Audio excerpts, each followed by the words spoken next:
네, 이 시간부터는 교회 다니는 분들이 가장 많이 궁금해하시는 주제 중에 하나인 교단별 차이에 대해서 한번 살펴보는 시간을 갖도록 하겠습니다. 많은 교단들이 있는데 먼저 오늘 살펴볼 두 교단은 제가 장로교와 감리교 이렇게 먼저 정리를 해보려고 합니다. 이 장로교는 한국에서 가장 많은 교인들을 품고 있는 그런 교단인데요.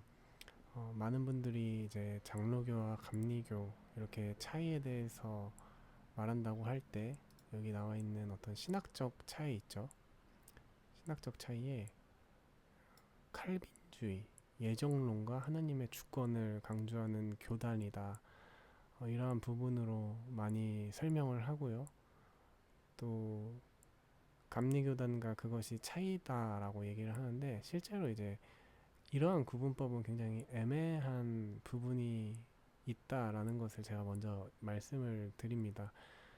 감리교에서 말하는 예지론과 실제 장로교가 말하는 예정론은요, 말하는 사람의 어떤 의도가 담겨 있는 단어라기보다는, 그러니까 누군가의 생각을 규정하고 또 정해버리는, 제한해버리는 그런 단어로 많이 사용이 되기 때문에 실제 예정론과 예지론이 장로교와 감리교의 차이다.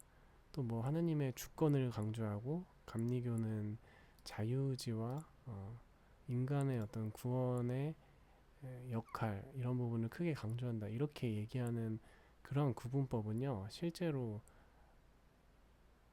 크게 의미가 없고 실용적이지 못한 구분법이다라고 저는 말씀을 드릴 수가 있을 것 같습니다. 그렇기 때문에 이 장로교와 감리교의 차이를 구분함에 있어서는 먼저 이 16세기 종교개혁 시기에 등장했었던 존 칼빈에 의해 시작된 종교가 장로교단이며 또 1985년에 언더우드 선교사에 의해서 이 땅에 발을 디디고 또 세문안 교회를 세우고 이렇게 시작된 교단이 장로교단이다.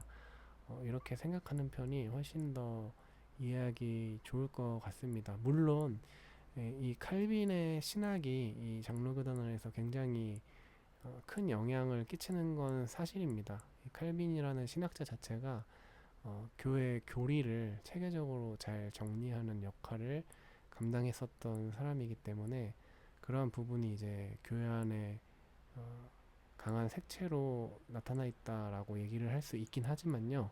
우리 감리교단 안에서 우리 감리교는 이 창시자가 존 웨슬리 목사님 18세기 인물로 시작이 되었다라고 설명을 하는데 우리가 존 웨슬리 목사님의 신학과 그런 색깔을 많이 영향을 받는 것도 사실이긴 하지만 그렇다고 해서 장로교가 가지고 있는 칼빈주의, 칼뱅의 신학을 뭐 배제하거나 뭐 거부하는 그러한 입장이 아니기 때문에 그러한 신학적인 구별이 아까 말씀드린 대로 큰 의미가 없다라고 이제 말씀을 드린 부분이고요.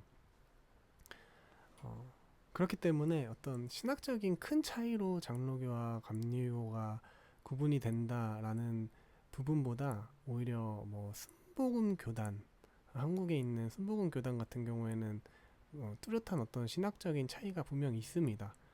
그리고 침례교단 같은 경우에도 세례의 어떤 방식에 있어서 뚜렷한 큰 차이, 그런 부분이 이제 큰 차이가 있다라고도 볼 수 있는 부분인데 의외로 장로교와 감리교에서는 이제 비슷한 부분들이 많은 부분으로 저는 개인적으로 이해를 하고 있고 제가 장로교단 많은 목사님들의 설교도 예전부터 들어왔고 지금도 많이 듣고 있고요.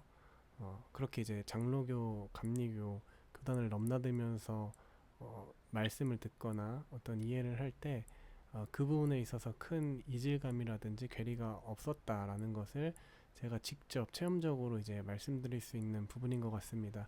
가장 큰 차이는 이 교회 조직 행정 그리고 어떤 정치 체제의 차이다라고 오히려 설명을 할 수 있을 것 같은데, 장로교에도 장로님이라는 그러니까 성도님들의 대표 직분을 가진 성도님들이 계시고요. 감리교에도 장로님들이 마찬가지로 계신데, 이 장로교에서의 장로님의 역할은 장로교라는 이름에서 볼 수 있듯이요. 그러니까 의회 제도를 사용하고 있습니다.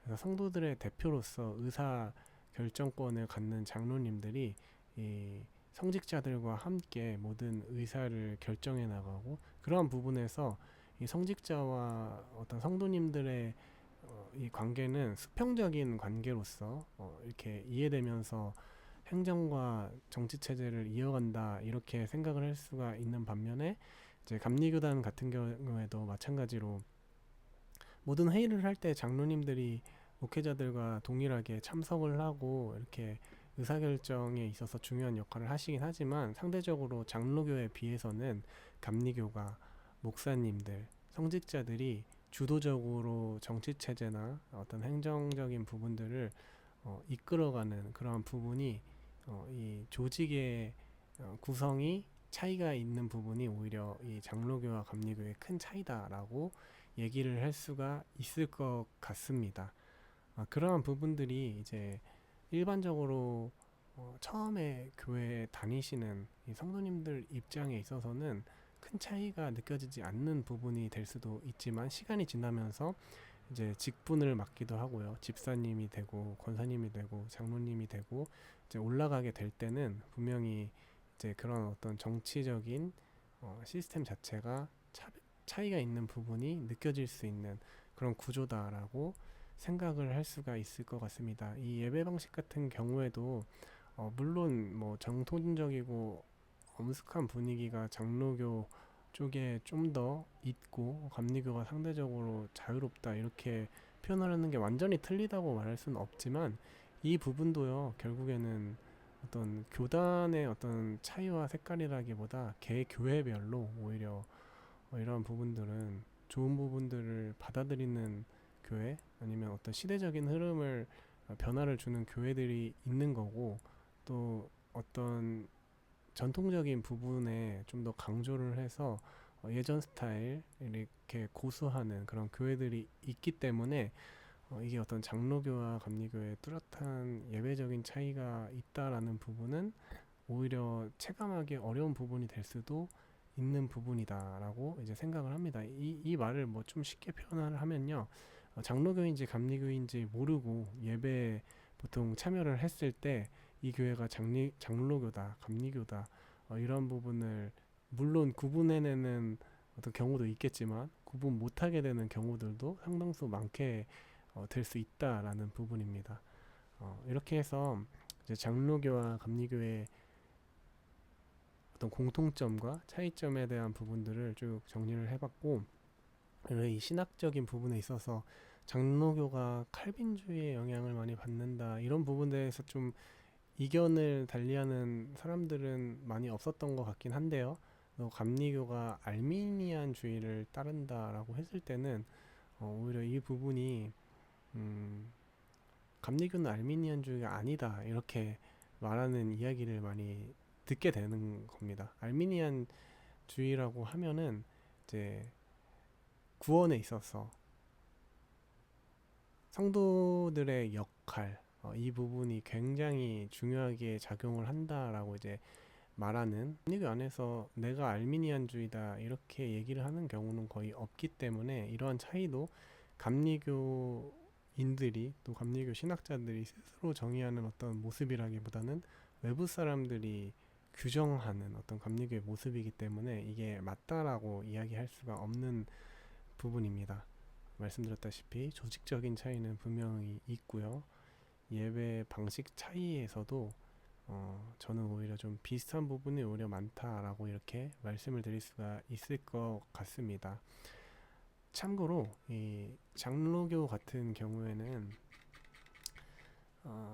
이 성도 수가 우리 한국교회에서 550만 정도 인구가 있다라고 추정을 하고, 이제 감리교는 좀 그보다는 훨씬 적지만 또 두 번째로 많은 150만 정도의 성도 수를 가지고 있다, 이렇게 대략적으로 추정하게 되는 것 같고, 이제 또 이 두 교단 말고 또 더 살펴볼 만한 교단이 성결교단, 순복음교단, 또 침례교, 또 장로교와 좀 구분해서 표현하는 한국 기독교 장로회, 이 정도가 이제 좀 숫자적으로는 유의미한 한국에서의 영향력이 있다라고 말할 수가 있을 것 같고요. 또 이제 성공회나 또 루터교 같은 경우는 역사적인 어떤 흐름에서 의미가 있기 때문에 우리나라 교단에서도 이렇게 소수 차지하고 있다. 그리고 또 이제 구세군 같은 경우에도 이제 독립적인 교단으로서 꽤 많은 이제 인구를 가지고 있는 교단으로서 이해할 수 있을 것 같습니다. 여기까지 살펴보고 다른 교단들에 대해서는 또 다음 시간에 한 번 더 다뤄보도록 하겠습니다.